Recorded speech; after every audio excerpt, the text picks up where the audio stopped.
in March of 2014, this was the heaviest I had ever been. I had got to 177 pounds, which is these pictures right over here. You can see me doing a little bit of a side pose and a lat spread. That was what I looked like in March of 2014.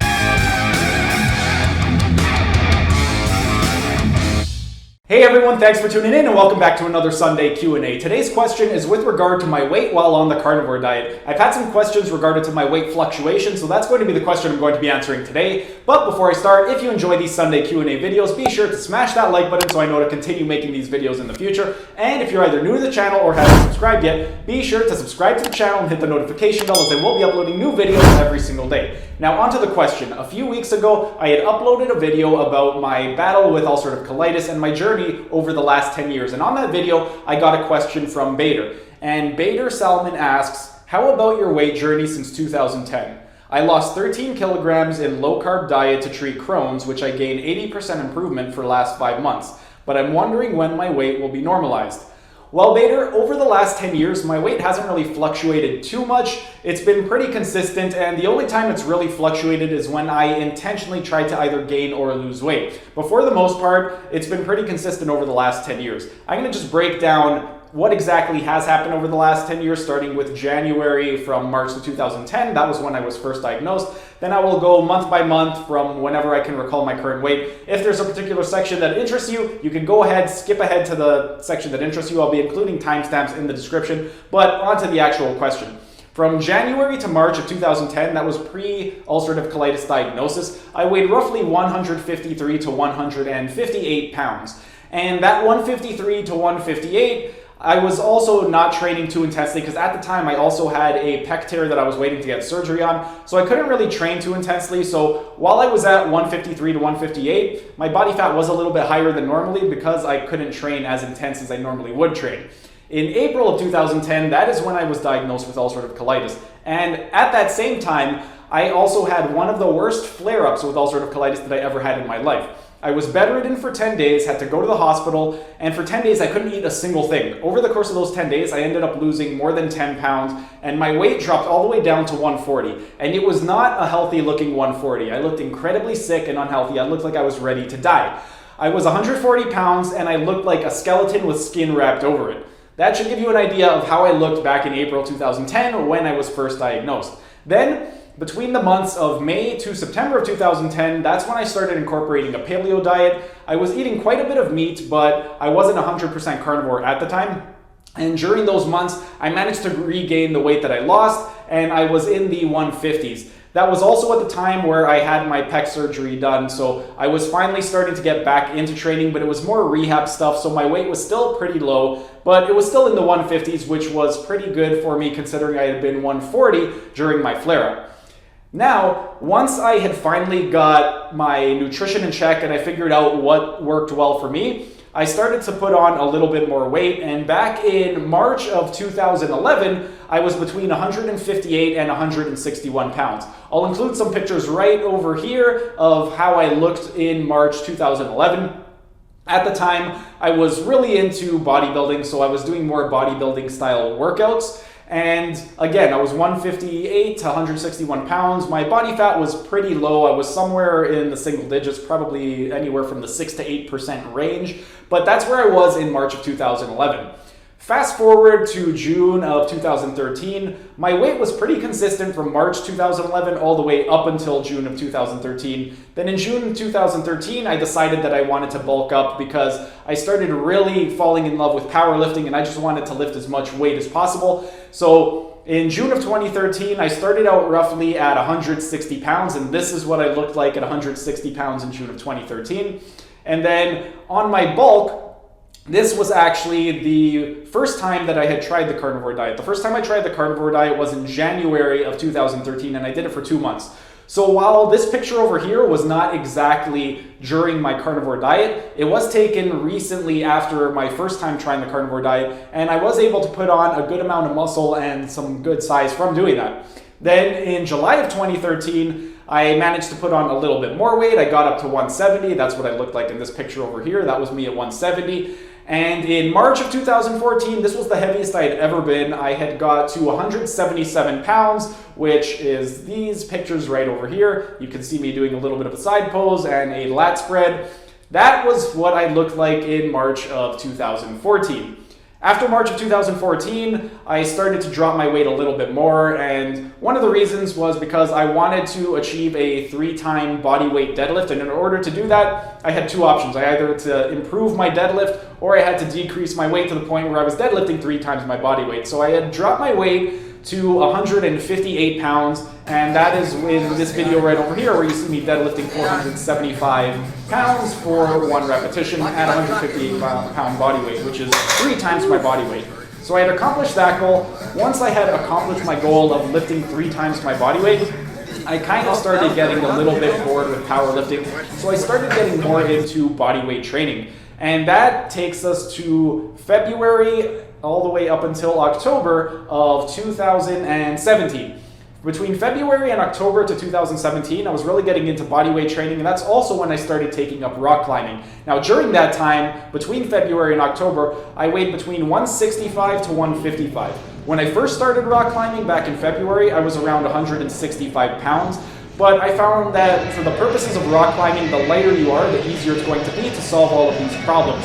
So between February to October, my weight gradually weaned down to 155 pounds, and that's where I was in October of 2017. Now we can fast forward all the way to January of 2020, which is this year. Pretty much between October of 2017 all the way up until January, my weight pretty much stayed between 155 to 165. It's always been in that range pretty much over the last 10 years. That's where I've stayed. And then back in January of this year, January 2020, my weight had started out roughly between 158 and 163.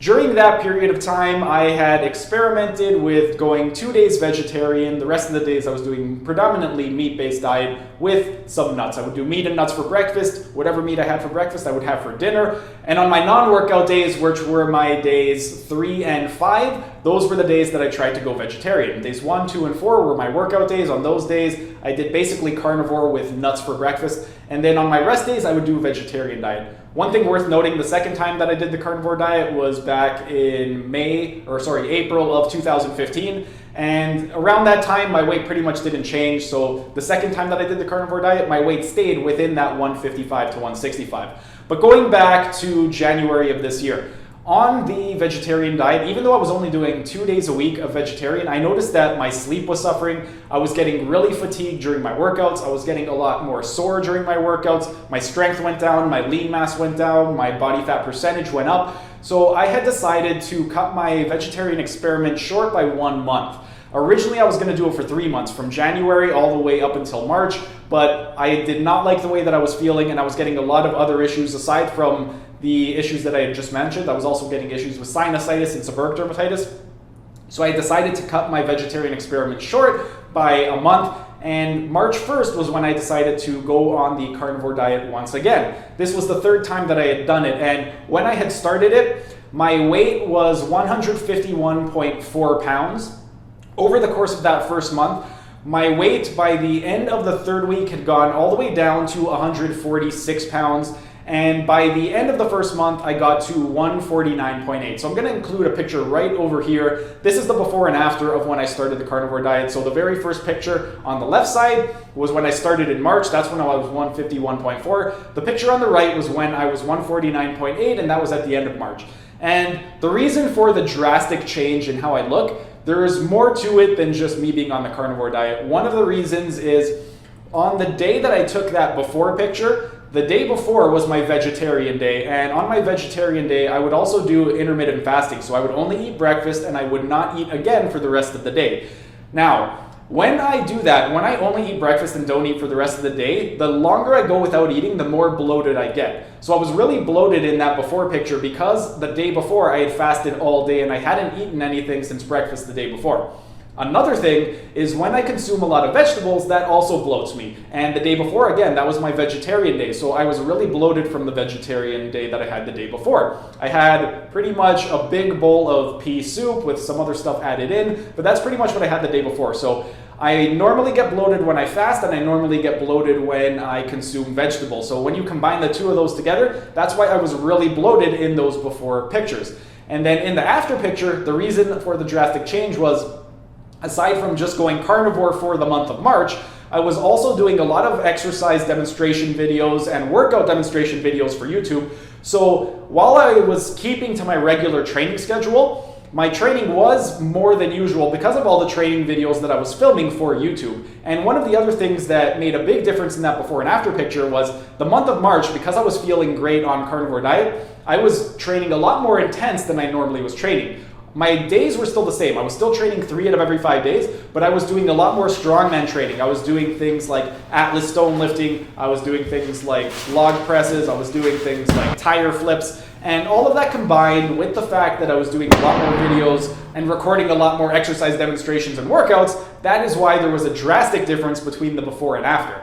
Now, if we fast forward a little bit more, mid-April of 2020, which was this year, I weighed 152 pounds on the dot, and it was at that time that I decided that I wanted to try doing a bulk. Now, I'm generally against people doing bulks. I don't think they're very effective. However, I had never actually tried doing a bulk while on carnivore. The only times I had ever done bulks in the past were in my early 20s when I was into bodybuilding, and I did it the typical bodybuilding way, which was over-consuming things like rice and bread and those types of things just to get as many carbs in me to get as big as possible. But I had never actually tried doing a bulk on carnivore, and I wanted to see how my body would respond. So I did that for 4 weeks, and over the course of 4 weeks, when it came time to mid-May, I was exactly 174 pounds. So I had put on 22 pounds in 4 weeks. That was a lot for my body to handle. I felt like crap when I got to that weight. My endurance suffered. I was getting out of breath easily, which meant I wasn't finishing a lot of my workouts. A lot of my workouts, I would just finish them early. So overall, my weight did not make me feel my best when I was at 174, and that's generally the case for me. As soon as I creep into the 170s, I find that I feel like crap in terms of my endurance, and I'm always out of breath. So for me personally, I find 155 to 165 to be my sweet spot, which is where I like to stay. And after I did my bulk and I got up to 174, I decided that I was not feeling good, so I wanted to get my weight back down. And my weight gradually started to come back down. I got my weight back down to 157 pounds, and I had actually filmed a video I think it was maybe 2 months ago, of myself doing twice my body weight deadlift for 20 repetitions. I'll include a video right over here that way you can see it, but that's basically me at 157 pounds, somewhere in the 10% range in terms of my body fat percentage. And for me, that right over there, that is where I feel my absolute best. When I'm around 155 to 165, I feel like I'm at my most energetic. I feel like I can function optimally. So for me personally, while aesthetically I do like when I was at 177 pounds, just because I do like the more muscular look, on a physical level, I do feel much better when I am a little bit lighter, so that is why I am 157 pounds right now. And pretty much for the last 2 months, ever since I shed the weight from the bulk that I did, my weight has been pretty steady at 157 pounds. It's generally between 156 to 163, somewhere within that range, but that's pretty much where I'm at on a regular basis.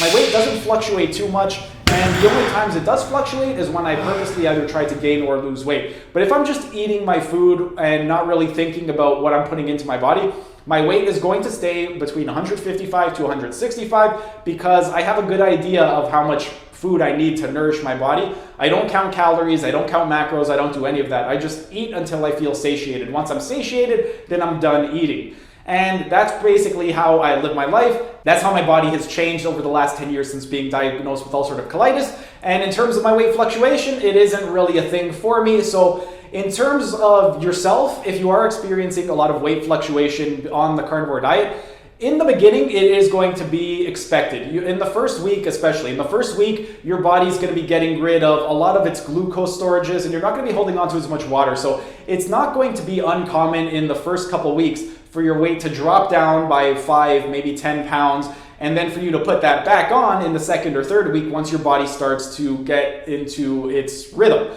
So if your weight is fluctuating in the early stages, it's not going to be abnormal. However, if it's fluctuating constantly over the course of months while you're on the carnivore diet and you're not trying to get your weight to fluctuate, if you're just eating normally and you're getting these rises and drops in your weight, then you may want to do something like keep a food journal and see if you can pinpoint which foods are causing your weight fluctuation, because there may be a food that is causing inflammation in your body, or there may be a food that you are consuming that is really high calorie dense food, and if you don't know what you are putting into your body in terms of how many calories you're consuming and what type of reaction you're getting from that food in terms of inflammation, then you're not going to know what food is causing your fluctuation in your weight. By keeping a food journal, you can keep track of what foods are causing inflammation in your body, what foods are making you feel your best, what foods are causing you to gain weight, and then you can go from there. If you want to gain weight, then the foods that make you gain weight, keep those in your diet. If you want to lose weight, the foods that are causing your weight gain, remove those from your diet. That's going to be the best way to make sure that your weight doesn't fluctuate too much while you're doing the carnivore diet.